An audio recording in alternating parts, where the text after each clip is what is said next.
오늘부터는 요한복음 7장을 하겠는데 24절까지 읽었습니다만 좀 본문을 짧게 잡아서 유튜브에 방영하는데 너무 긴 시간이 걸리지 않도록 가능하면 한 20분 정도, 길면 한 30분 정도, 저희들은 40분 이상씩 말씀을 살펴보는데 조금씩 잘라서 보도록 하겠습니다.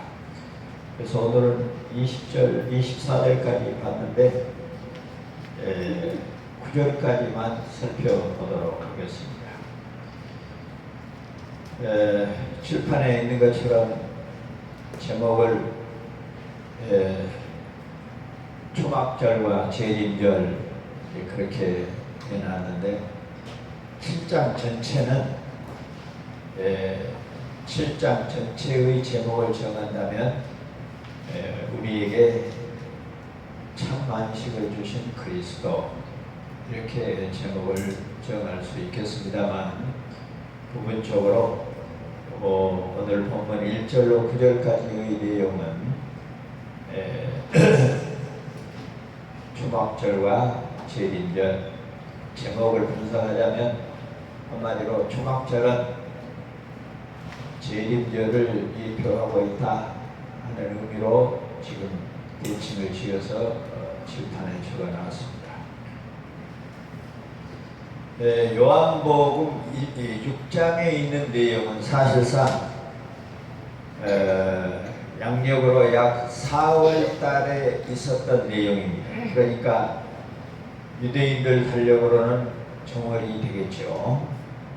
6월절이 가까운 그때의 내용이 주로 기록되어 있는 것이 요한복음 6장인데 여기 요한복음 7장 1절에 보면 이후에 그런 이야기가 또 나와요. 그러죠. 이후에 라고 나오는 이 요한복음 7장은 우리 양력으로 약 10월 달에 있는 일을 이야기합니다. 그러면은 6장과 7장 사이는 약 한 6개월 정도 간격이 있는 거예요. 그래서 이 6장과 7장 사이에 6개월 정도 간격이 있는데 공관복음에는 이 기간들에 있었던 내용이 자세히 기록이 되어 있어요. 여러분들이 참고로 마태복음 14장 34절부터 마태복음 18장 35절에 보면 요한복음에서 생략된 내용들이 참고로 할 수가 있습니다. 특히 요한복음 우리가 시작할 때 말씀을 드렸던 것처럼 요한복음은 공관복음에 있는 내용을 전부 다 수록하는 것이 아니고 가능하면 공관복음에서 다루지 않고 빠져있는 내용들을 보충 설명하면서 공관복음에 나와 있는 내용들을 또 설명하는, 해석하고 설명하는 그런 강조가 있다고 했습니다. 자, 여기에 보니까 이후에 지금 예수님이 마리아에게서 나온 형제들하고 지금 대화하는 내용이 나옵니다. 그래서 여기 7장 1절로 보면 다시 이후에 예수께서 갈릴리에서 다니시고 유대에 다니지 아니하심은 유대인들이 죽이려 함이라. 그때 당시 이 갈릴리 지방하고 유대 지방으로 크게 둘로 나눠져 있었잖아요. 실질적으로 예수님이 베들레헴에서 나신 분이거든요. 그런데 그때 헤롯 왕이 죽이려고 하니까 애국으로 피신했다가 베들레헴으로 간 것이 아니라 저 갈릴리 지방으로 멀리, 그러죠. 그래서 은닉해서 살고, 또 지금 오늘 본문에도 보니까 유대인들에게도 소문이 나가지고 하나님과 동등됨을 여기려고 한다. 자기가 하나님 행세를 한다. 참남하다. 그래서 기회만 있으면은 잡아서 죽이려고 사람들을 보내기도 하고 그러죠. 예수님 주변을 열령탐하는 그런 환경인 것을 7장 1절에 그대로 설명을 하고 있습니다. 그러니까 갈릴리 사람들은 조금 덜 핍박을 하고 유대 땅에 예루살렘이 있었던 유대 땅에서는 더 적극적으로 예수님을 핍박했던 이유는 예루살렘을 중심으로 해서 유대인의 지도자들이 집중적으로 있었기 때문에 그랬죠. 자, 그런 배경 속에서 유대인의 명절이 돌아왔는데 초막절이라고 그랬어요. 2절에 그러죠. 그래서 오늘 이 초막절을 중심으로 해서 유대인의 3대 절기를 다시 한번 우리들이 정리를 하고, 그리고 이 제자들이 아니고 마리아 뱃속에서 나온 예수님의 형제들에 대한 이야기도 조금 어필을 하고 오늘 말씀을 정리하도록 할 것입니다. 실질적으로 보면은 요한복음 7장 개요를 보면 1절부터 9절까지는 형제들이 초막절에 먼저 가게 됩니다. 형제들이 예수님에게 초막절이 다가오니까 여기서만 이러고 있을 것이 아니라 그러죠. 예루살렘 성전에 올라가서 당신이 장차 유대인의 왕이 될 것을 좀 드러내서 보여야 되지 않겠느냐. 여기 5절에 보면 이는 그 형제들이라도 예수를 믿지 아니함이로라 이렇게 이야기하고 있어요. 여러분들이 예수님의 형제들에 대해서는 성경이 자세히 이름이 다 소개되지는 않고 우리가 잘 아는 야고보, 그러죠.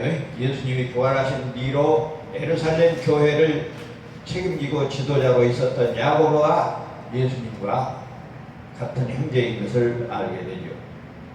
그 외에는 그렇게 자세히 설명이 되지 않아서 그냥 본문에서도 형제들이라고만 소개를 하고 있는데, 마리아는 분명히 여체요.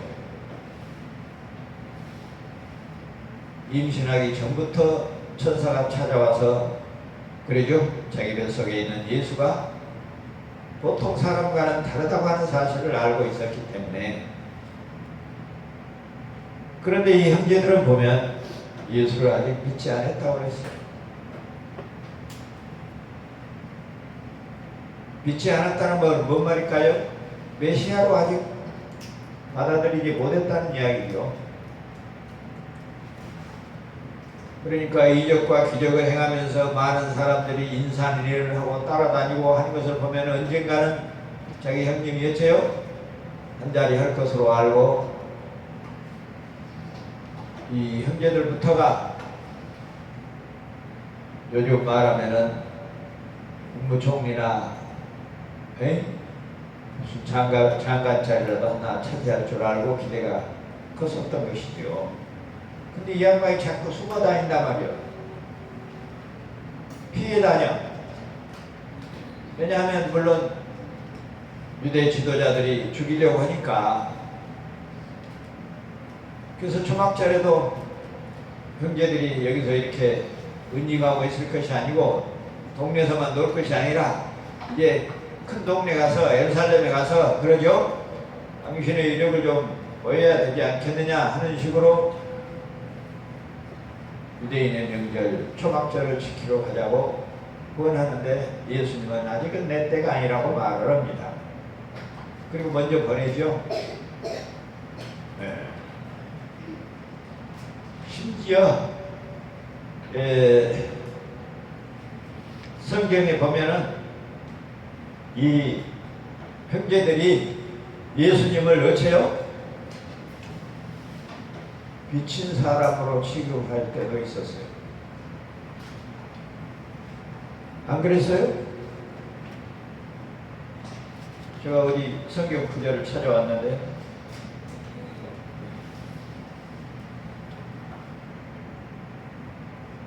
예수님을 미친 사람으로 취급을 했어요. 그리고 절대로 예수를 자기 조상들이 기다리고 기다려왔던 그런 메시아로 받아들이지를 않았죠.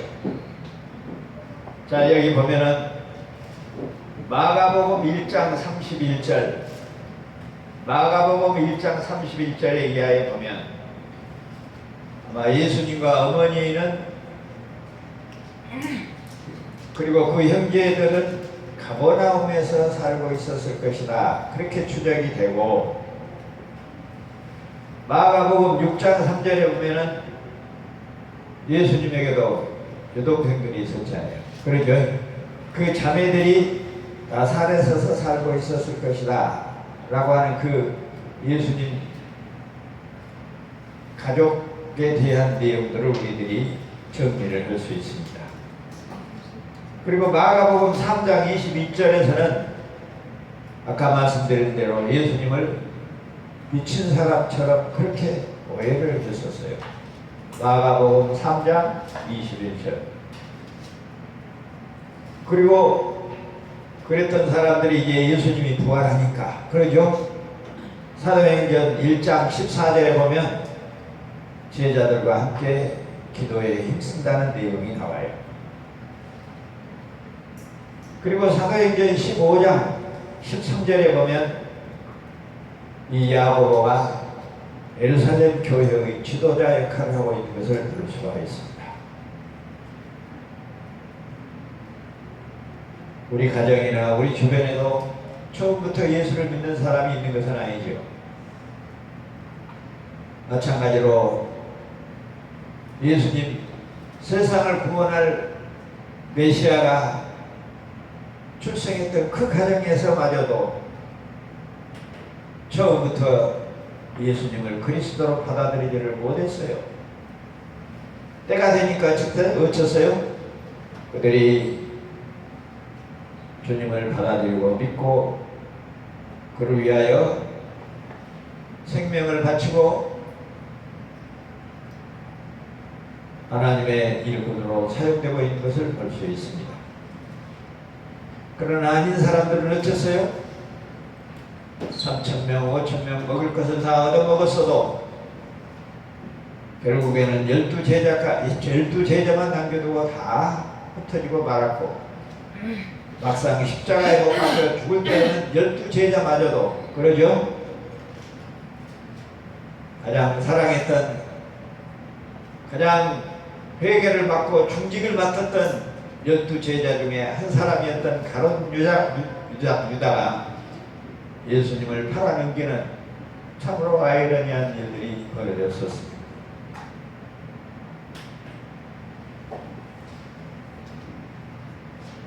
저와 여러분에게는 가룟 유다 같은 그런 일들이 벌어지지 않았으면 좋겠습니다. 너무 가혹하고 무서운 이야기일지 몰라도 우리가 그런 자세로 우리 자신을 성찰하지 않으면 안 될 만큼 이 세상이 혼탁하고 믿음 있는 세계라고 가서 보면은 더욱 싸움하는데 정신이 없고, 하나님의 말씀을 연구하고 교회를 위해서 봉사하고 희생하는 일을 연구하고 걱정하고 그러기 위해서 모이는 것이 아니라 자기의 이름을 내고 자기의 부를 누리고 하나님을 이용해서 인본주의적인 삶을 살려고 하는 무리들이 종교 지도자들 중에 너무나 많습니다.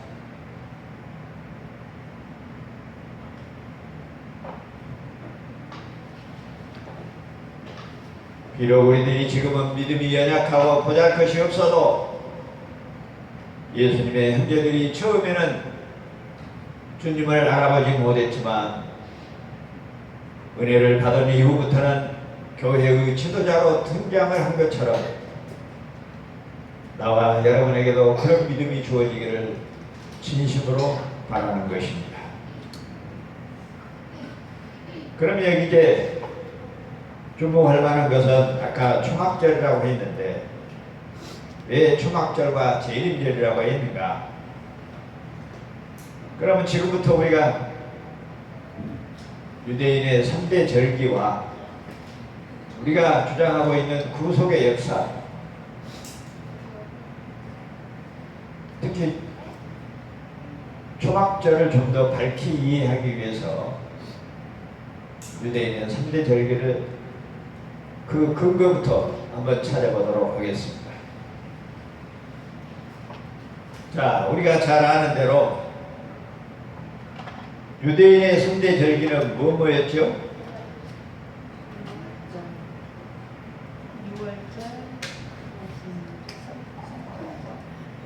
유월절,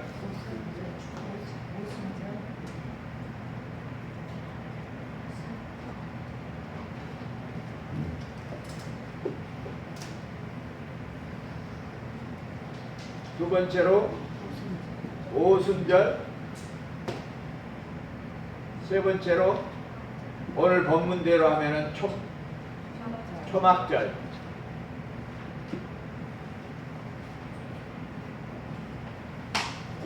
물론 이 3대 절기를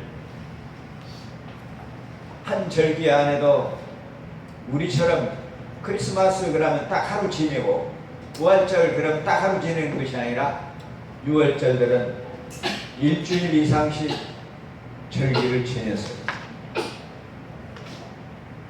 그래서 실질적으로 이 초막절도 처음에는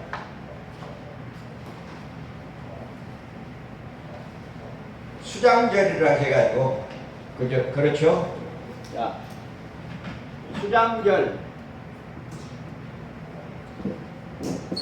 또 장막절 이런 식으로도 불렀죠. 그러죠? 예. 수장절, 초막절, 장막절. 지금 이 절기를 한국교회에서는 추수감사절로 이해를 하고 있습니다. 추수절,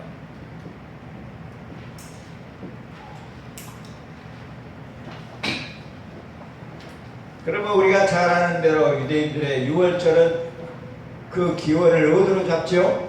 지금까지 우리가 알려진 대로는 자, 이 유월절이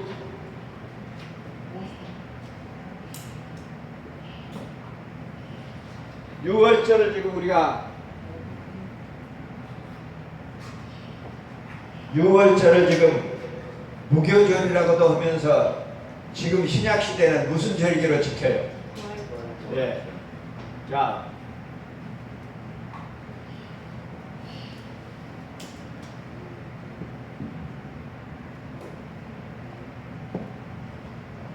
지금 부활절로 지키고 있어요. 그러면 이 유월절이 부활절 되기 전에, 그러죠? 유대인들이 애굽에서 출발할 때 유월절의 시작이 어디였어요? 출애굽이었어요. 그러죠? 자,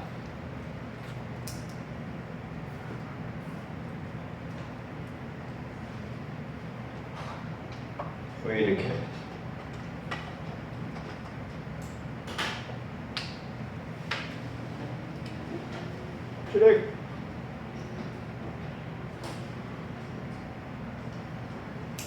애굽을 출발할 때 그러죠? 이 유월절이 시작했어요. 여러분이 잘 아는 대로 양을 잡아서 문설주에 피를 뿌림으로 죽음의 사자가 넘어가서 이스라엘 백성들이, 유대인들이, 히브리인들이 살아남죠. 그래서 유월절의 기원을 우리는 출애굽에서 찾았어요. 근데 제가 성경을 좀 더 쭉 살펴보니까 예수 그리스도의 부활에 대한 내용이, 예수 그리스도의 구원에 대한 내용이 애굽을 출발할 때 그때부터 말해진 것은 아니죠. 그러죠? 자, 여러분들은 예수 그리스도의 구속에 대한 사건을 어디서부터 시작됐다고 봐요? 그래요. 창세기 3장 15절에서 시작됐어요. 그러니까 우리들이 지금까지 6월절의 근거를 출애굽으로 보지만은 그 출애굽은 어디에서부터 출발했는가 근원을 또 찾아야 할 필요가 있어요. 왜냐하면 성경은 전체가 예수 그리스도의 구속으로 말미암아 하나님의 나라를 이루는 것을 목표로 기록하고 있기 때문에, 그리고 성경을 구속의 역사로 하고, 구속의 역사는 마치 한 그루 나무가 또는 한 사람이 씨앗이나 어린아이로부터 출발해가지고 점진적으로 발전해 나가야 완성을 향하여 나간다고 하는 그런 특징 때문에 6월절도 사실적 구체적으로는 출애굽에서 출발했지만 씨앗으로는 창세기 3장 15절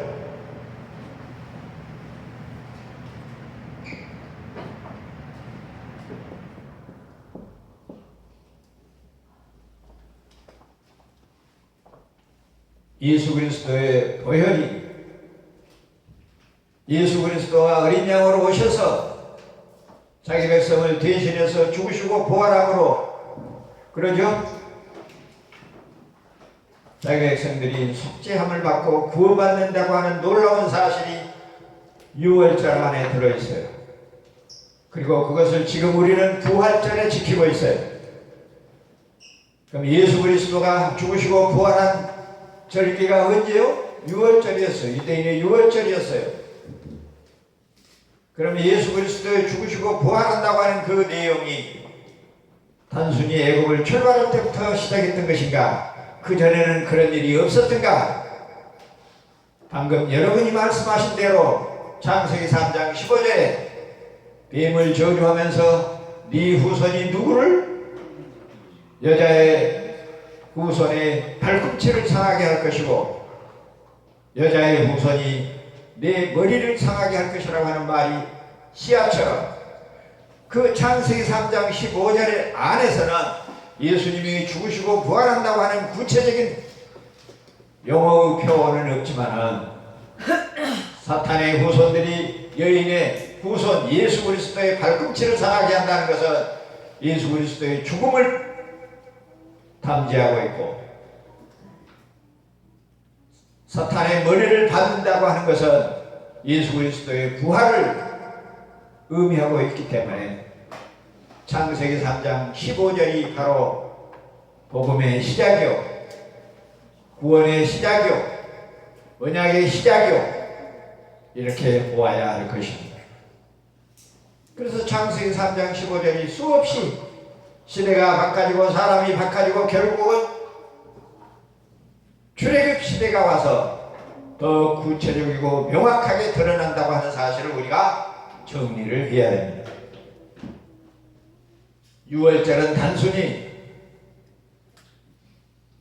모세로 하여금 출애굽 시대에 더 구체적으로 명확하고 확실하게 나타나고 있을 뿐이지, 이미 그 사건은 창세기 3장 15절에서부터 씨앗으로 심겨져 오고 그 씨앗이 시대를 따라서 사람을 따라서 점진적으로 발전해 눈에 보이는 하나님의 나라를 형성하기 위해서 가나안 땅을 이스라엘 백성의 하나님의 땅으로, 하나님의 나라로 형성하기 위해서 애굽을 출발할 때 아주 구체적으로 드러나고 있는 것을 우리가 알 수 있다. 이렇게 해서 우리가 6월절이 부활절로, 그리고 6월절과 부활절은 창세기 3장 15절에서부터, 근데 제가 한마디 더 하고 싶은 내용은 과연 창세기 3장 15절이 그 씨앗일까?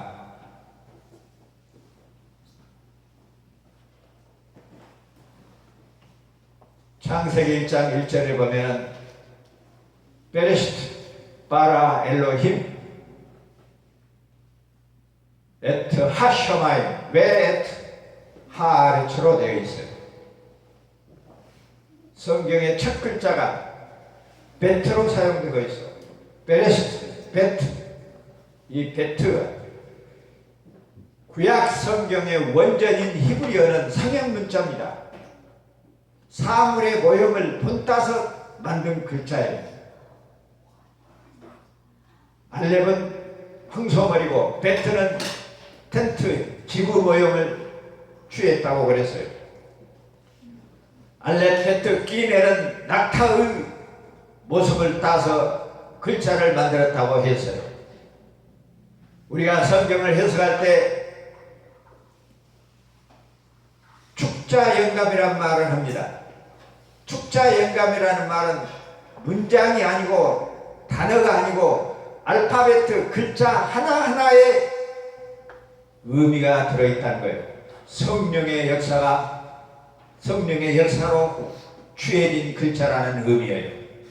그런 점들을 쫓아서 우리들이 좀 더 깊이 성경을 살펴보면 이 베레시트 할 때 베트라고 하는 이 글자는 예수 그리스도를 상징하는, 그래서 예수 그리스도 안에 있어야 평안과 안식이 오는 이 요한복음 7장에서 뒤에 가면은 할례와 안식에 대한 문제가 나옵니다. 안식의 주. 우리가 집에 들어가면 편안하지 않아요. 그래서 베트를 제2인격이신 예수 그리스도를, 평강과 안식을 주어진 예수 그리스도를 상징하는 그런 뜻으로 볼 때 창세기 3장 15절도 어디에서부터 씨앗으로 시작됐다? 베트에서부터 시작됐다고 볼 수가 있어요. 그래서 그 베레스트를 쓰면 이렇게 되어 있죠.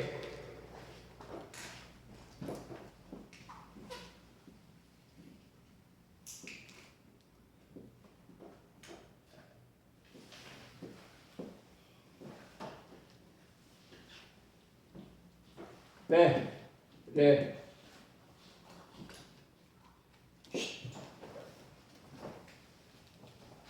이 베트가 예수 그리스도를 상징하는 글자라고 봤을 때, 자, 이 레시트가 뭐예요?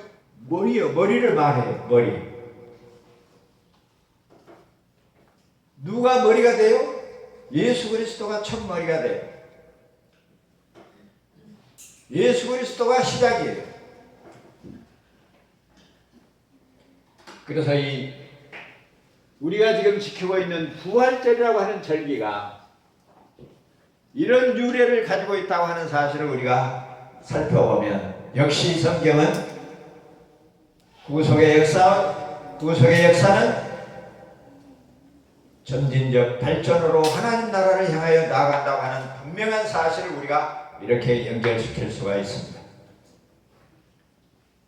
그러므로 구속사적으로 성경을 해석하지 않고는 어떻게 유월절이 부활절로 변화되어 있는지도 사실은 성경에 구체적으로 설명하지를 않습니다. 성경의 전체적인 흐름 속에서 우리에게 가르쳐주고자 하는 구속의 역사를 바르게 이해하는 것이 그래서 중요합니다. 자, 두 번째로 오순절이라고 했어요. 오순절은 우리가 다른 말로 뭐라고 했어요? 칠칠절. 그러죠? 또 무슨 절이라고 했죠? 맥추절. 또 무슨 절이라고 했죠? 초실절.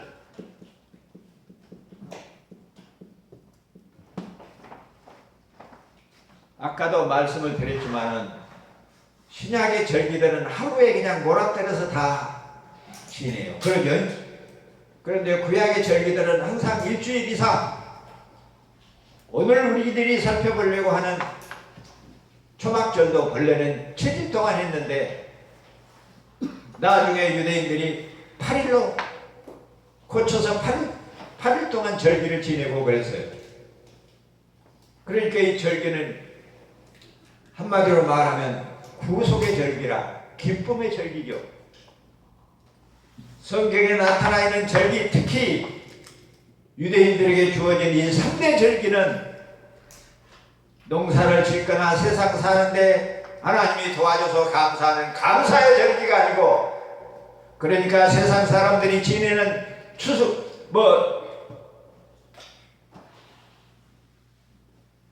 절기라든지 그러죠? 이런 것과 비교하면 안 돼요.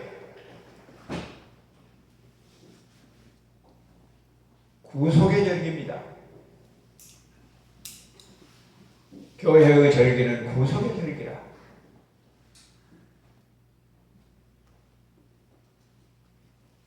이 절기 문제가 구속사적으로 성경을 이해하지 못하고는 절기의 변천을 이해할 수가 없습니다. 그리고 하나님이 유대인들에게 1년 안에 1년이라고 하는 터울 속에다가 창세기부터 계시록 그 사이에 이루어진 구속의 사건을 요약해서 3가지로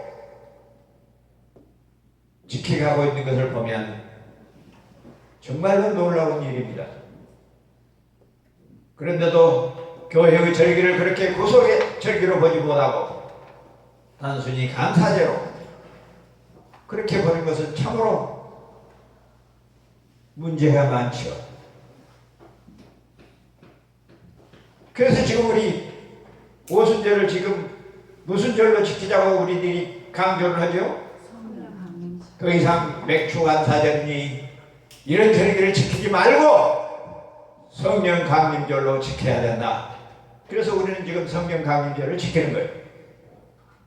성령이 강림하신 것을 기념하는 것을, 성령이 오실 것을 예표하는 것이 무슨 절기예요? 오순절이에요. 예수 그리스도가 어린 양으로 오셨으니까 유월절을 폐하고 그러죠? 부활절을 지킨 것처럼 성령 강림을 예표하는 유월절, 오순절이 이제는 성령 강림절로 지켜지므로 더 이상 맥주절을 지키면 안 된다. 그래서 지금 우리는 무슨 절이요? 성령 강림절. 그러죠?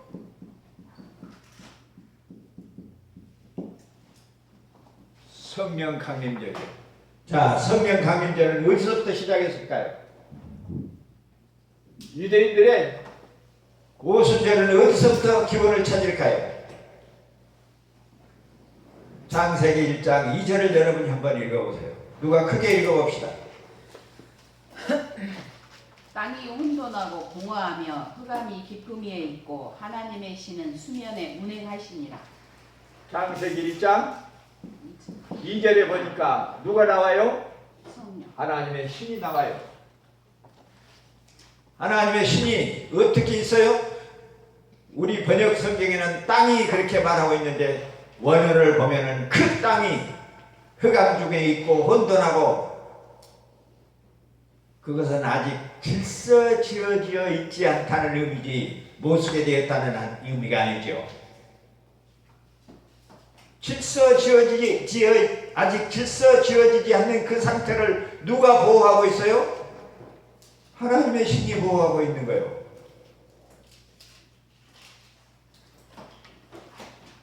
죄악 중에 있는 자들을, 흑암 중에 있는 자들을, 아직 하나님을 질서 있게 예배하지 못하는 자들을 성령의 역사함으로, 그러죠? 그들을 하나님의 백성으로 삼는 것처럼, 그렇게 시합처럼 성령의 역사가 창세기 1장 2절에 시작되고 있어요. 그것을 우리는 많은 시대에 하나님의 신이 시대를 따라서 사람들에게 얼마나 많이 나타납니까? 그러죠?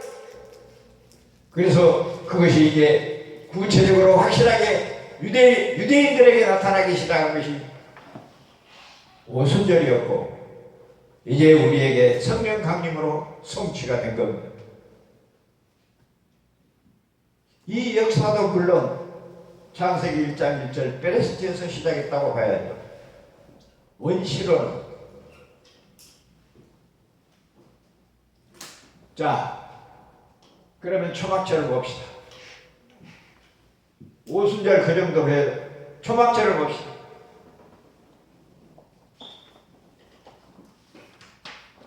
유월절과 오순절은 이미 부활절과 성령 강림절로 성취가 되었어요. 근데 아직 신약 시대가 임했음에도 불구하고 초막절은 아직 성취가 되지를 않았습니다. 초막절이 언제 성취돼요? 마지막에. 언제 때? 예수님. 그래서 뭐 재림절이라는 말은 우리가 만들어낸 말입니다.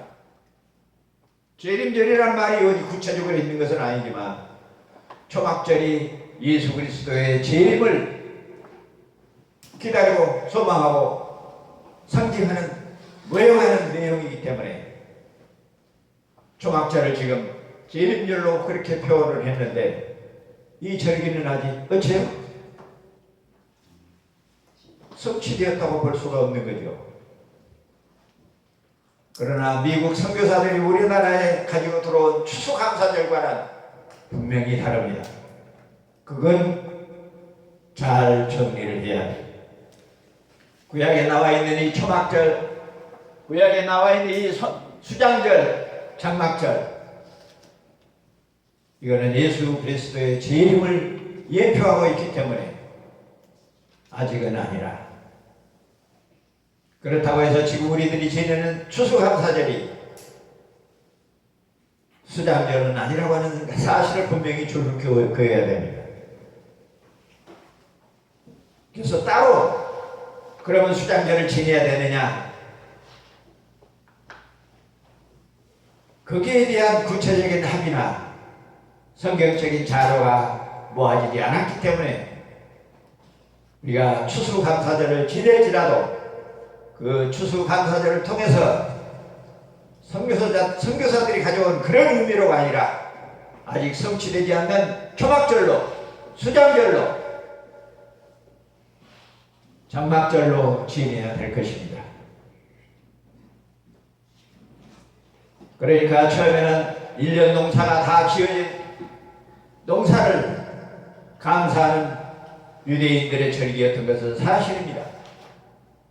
그러나 그 추수 감사는 장차 예수 그리스도께서 자기 백성들을 창세전에 택한 자기 백성들을 다 모으시고 추수하시는 그런 의미가 들어있는 것이지 1년 동안 농사에서 우리가 먹을 것이 많고 배가 부르구나 감사하구나 그런 것이 아니라는 거예요. 우리가 감사는 절기를 정해놓고 따로따로 해서는 안 됩니다. 순간순간마다 하도록 되어 있어요. 매주 하도록 되어 있고 매일 하도록 되어 있는 것이지 그러지 않아요. 왜? 교회의 절기와 감사는 분명히 세상살이의 감사는 분명히 구분을 해야 됩니다. 그러나 후에는 이스라엘 백성들이 자기들의 추수만 감사하지를 아니하고 애굽에서 출발해가지고 광야 생활을 40년 동안 수고하고 연단을 받았던 자기 백성들의 자기 조상들의 그 연단을 기념하면서 나무 잎으로 나무 가지로 장막을 쳐서 광야에 나가서 절기를 지냈다는 그런 전례도 있습니다. 그래서 장막절이 되고 초막절이 된 거예요. 그 처음에는 수장절이라고 하겠죠.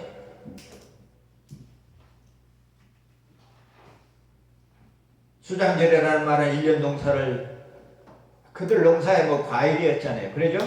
과일은 오래 놔두면 썩지 않아요. 그러니까 잘 지금 우리가 냉장고에 보관한 것처럼 수장을 잘 해야 돼요. 그런 의미가 있어요. 수장절이라는 말은.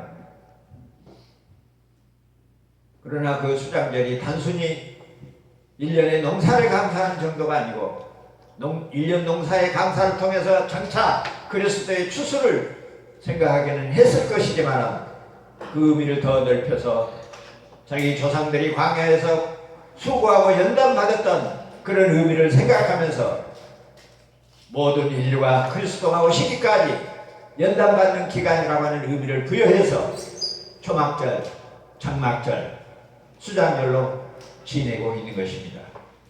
우리가 그런 의미를 잘 안다면 비록 한국교회가 추수감사절로 지낸다 할지라도 그 추수감사절에 장차 예수 그리스도께서 재림하실 것을 의미를 부여해서 나와 여러분이 그 추수하는 일에 동참할 수 있는 놀라운 은혜를 구하고 소망해야 될 것입니다. 그 은혜가 나와 여러분뿐만 아니라 사랑하는 우리의 부모와 형제와 남편과 아내와 자식들에게도 임하시기를 성부와 성자와 성령의 이름으로 축원합니다. 아멘. 기도하겠습니다. 거룩하신